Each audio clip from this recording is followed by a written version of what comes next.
সকলেরই কিন্তু শরীরের মধ্যে হালকা একটু জিমানি ভাব চলে আসে, শরীরের মধ্যে একটা সারাদিনের যে খাওয়ার পর একটা ক্লান্তি বা একটা চলে আসে কিনা? আর যদি 50-60 কিলো রাস্তা তার নিয়ে আসেন তাহলে কি অবস্থা? বলছিল ইফতারের আগে কথা বলার জন্য, আমার শরীর এতই দুর্বল হয়েছিল যে না খাইলে ওই ভাই বিরিয়ানি খাওয়াইছে, আঙ্গুর টাঙ্গুর খাওয়াইছে, শরীর কিছুটা একটু সুস্থ লাগতেছে। আগে তো উঠতেই পারতেছিলাম। আসলে বাড়িতে অসুস্থ রোগ আছে, এরপরেও যেহেতু 2 বার প্রোগ্রামে আসতে পারিনি, প্রশাসনিক জটিলতা, বৃষ্টির সমস্যা, এরপরে গাজীপুরে একবার কথা দিয়া ফরিদদের বাসায় যাওয়া, সেখানে যাইতে পারি নাই। আর ফরিদদের বউ নাকি খালি কয় তোমার হুজুর আর তোমার এখানে তোমার হুজুর দশই দিব।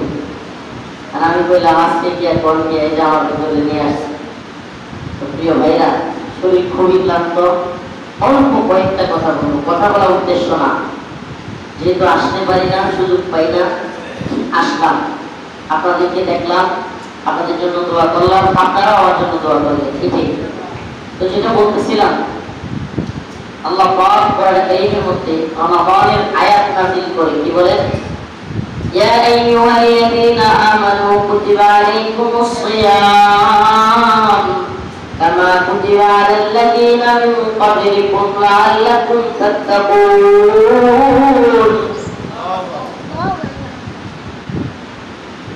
হে ঈমানদারগণ, কুতিবা আলাইকুমুস সিয়াম, তোমাদের উপর রমাদানের রোজাকে ফরজ করা হয়েছে। কি করা হয়েছে? রোজাগুলো রাখছেন তো? রাখছেন তো? নামাজ পড়ছেন তো? রমাদান একটা ক্ষমার মাস, রমাদান একটা ক্ষমার মাস, আল্লাহ পাকের কাছে চাওয়ার মাস। পৃথিবীর কোনো ব্যক্তি এমন নাই যার কাছে আপনি গেলে সবকিছু সমাধান আছে? আছে? পৃথিবীর এমন কোন ক্ষমতাসীন আছে যার কাছে সব সমস্যার সমাধান আছে? যদি তাই থাকতো তাহলে এই তো মরতো না, অসুস্থ হইতো না। পৃথিবীর এমন কোন ক্ষমতাসীন আছে যে অসুস্থ হয় না, সে মরে না? যদি সব পারতো তাহলে নিজেই তো মরতো না, নিজেই তো অসুস্থ হইতো না। সমস্ত ক্ষমতার মালিক কে? আল্লাহ। তাবারাকাল্লাযী বিয়াদিহিল মুলক ওয়া হুয়া আলা কুল্লি শাইইন কাদির। তাবারাকাল্লাযী বিয়াদিহিল মুলক। সুবহানাল্লাহ। সমস্ত বাদশাহী কার? আল্লাহ। ওয়া হুয়া আলা কুল্লি শাইইন কাদির। সকল ক্ষমতার মালিক কে?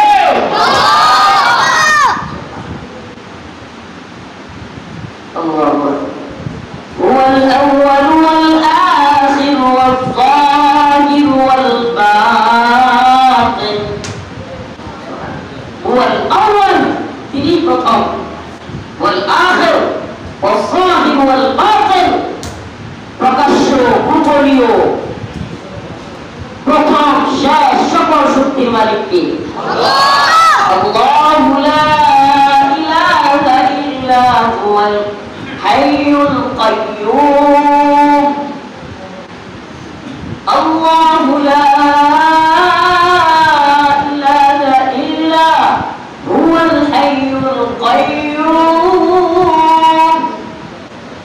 আল্লাহ, তিনি আল্লাহ, তিনি এমন এক মহান রব, যিনি হাইয়ুল কাইয়্যুম, যিনি চিরঞ্জীব, সবাইকে জীবিত রাখেন।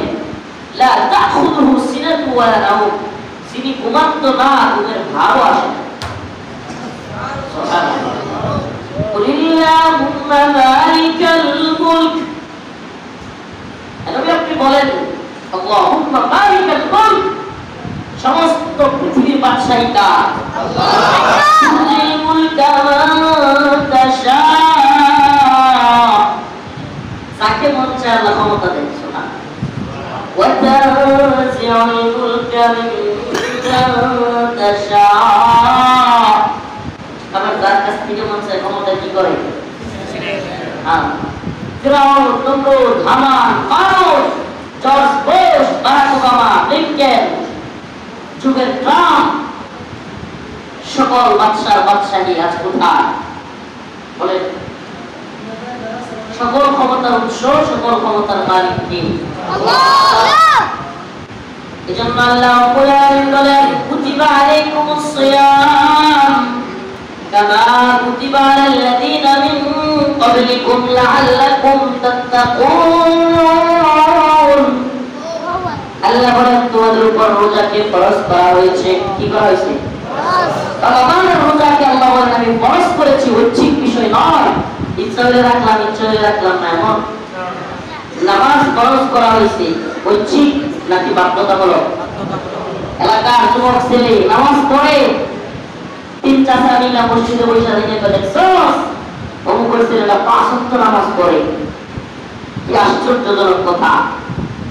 অথচ হওয়ার কথা ছিল উল্টা। রাস্তা দিয়ে দুইটা ছেলে হাইটে যাইতেছে, নামাজ পড়ে না। চাচাদের বলা উচিত ছিল দেখ অমুকের ছেলেগুলো নামাজ পড়ে না। কত আশ্চর্যজনক বিষয়! আরে মুসলমান নামাজ পড়বে, এটা তো আশ্চর্যের কিছুই নেই। অথচ আমাদের সমাজ, আমাদের রাষ্ট্র, আমাদের এই সিস্টেম বুঝাই গিয়ে আমাদেরকে দাঁড় করাইছে যে আজ নামাজ পড়া হয়ে গেছে ঐচ্ছিক। মন চাইলে পড়লাম, মন না চাইলে পড়লাম না। রোজা রাখা কি ফরজ, অথচ আমাদের সামাজিক ভাবে এটা কি ঐচ্ছিক। যুবক ছেলে সামনে পরীক্ষা দিবে, বাপে কয় কি দরকার আছে কত কষ্ট করে রোজা রাখা? পরীক্ষা সামনে, পরীক্ষার সমস্যা হবে, পরীক্ষার মধ্যে ঝামেলা হবে, রোজা রাখতে মানা করে। এই বাবা, এই ব্যাপক জাহেল, এই বাবা